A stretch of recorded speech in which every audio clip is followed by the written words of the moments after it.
Hey everybody, happy Friday. This is going to be a quick video. I might do another one in a minute after this, but this is going to be a quick video on a cool little validity check that I saw.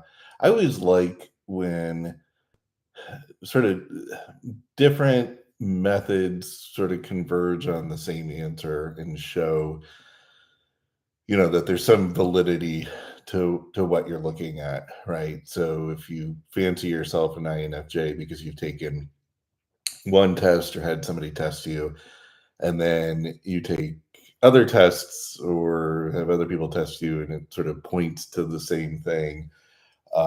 That's always good. And especially when it does it in a different way. And so this is a shout out to a friend of the channel, Shane Starr, who has a video up where there's a website that he is using on the video that has a bunch of different personality tests, from ranging from Enneagram to the Big Five to MBTI to all that. And the cool thing is that there's one test you could take where you could figure out what your Big Five trait dynamics are, and it'll correlate that to your supposed MBTI personality type. Um, and so I thought I'd give it a whirl. And in Shane's video, it came up as he would expect. He generally tests out as an ISTJ, and when he did the Big Five test, it gives you sort of your Big Five results, and it says, "Oh, by the way, here's what this sort of collection of traits tends to correlate with on the MBTI," and it was ISTJ for him. And turns out I did the same thing, and it came out as INFJ for me, which I thought was pretty cool. So if you go to similarminds.com, and I linked Shane's video below. YouTube is weird about linking outside sites, so go to his channel, watch his video, and you'll see he shows you where to go to take this test. But it's similarminds.com. And then under the Big Five category, there's one where it's basically you're just choosing words. Are you that are sort of on the end of a spectrum, right? Are you introverted or extroverted? That kind of stuff. And then you pick along that. And the thing that I thought was cool about this in particular is that I don't really know the Big Five all that well. I mean, I know what the different traits are and what it's sort of looking for, but I can't really go into it and say, oh, if I pick this answer on this Big Five type of question, something like, are you a theist or an atheist? Or are you, you know, um, are you more of a pushover, or are you more sort of dominating, that kind of stuff. I have really no idea how that's going to correlate to MBTI, thinking versus feeling, judging versus perceiver, all that. I have a rough idea, but I don't really know for sure. And anything that I would think would be sort of, two or three steps um, apart from, knowing, okay, well, if I answered this, then I'm going to come out as a feeler. And if I answered this, then I'm going to come out as a judger.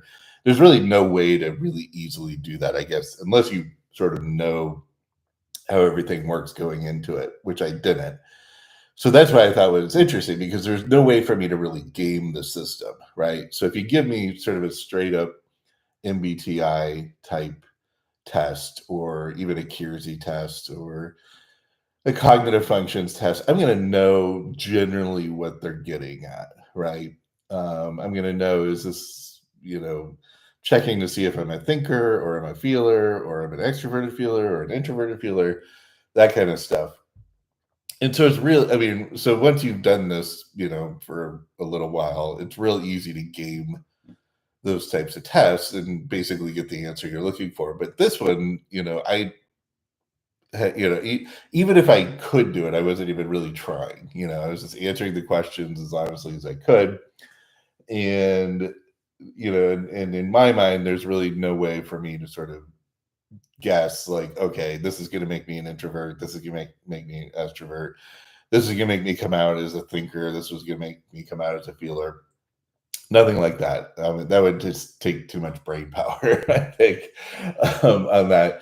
So that's why I thought it was an interesting test, because it's getting at your quote unquote MBTI type through sort of this backdoor way, through a cross correlation. And then with, at least with both Shane and me, it pegged it on the exact MBTI type. And it wasn't like, oh, you could be an INFJ or an INFP or an ENFJ. It was just INFJ. This is what you correlate with, which I thought was cool.